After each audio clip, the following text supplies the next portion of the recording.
In this video, I'll be showing you step by step how to open a Santander bank account online. So make sure to watch until the end of the video so that you don't miss any steps. So first, what you want to do is just go to santanderbank.com and make sure that you don't have a VPN on or anything like that, so that it will take you to the correct website for your country. So whether you're from the UK, the US or another country, here's how you can then open a bank account. First, make sure it's set to personal if you want to open up a personal bank account, and then from here click on choose your checking account.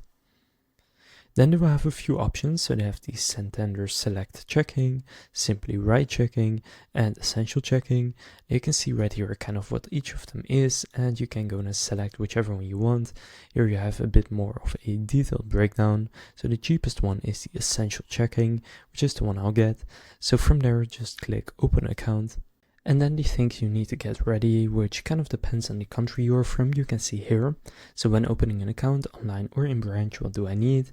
So if you're from the US, you will need a social security number, US residential address, a funding account, so routing and account number.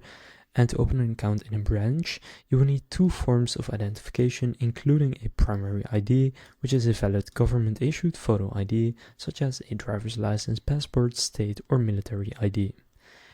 And then you will also need a secondary ID. So make sure that you have those things on you when opening the account.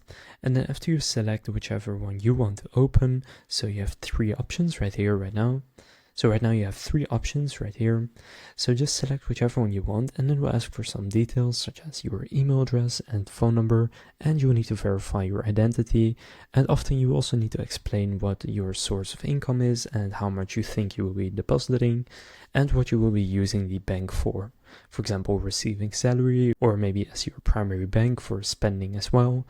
And they will ask those questions, and after that they will review it. And if all the details check out and you are eligible, then from there you have opened the Santander bank account. So to do it online, just go to santanderbank.com, choose whichever checking account you want, and then click open account, and from there you can then go and open the account. If this video was helpful, please consider leaving a like and subscribing to my channel. With that being said, I'll see you in the next video.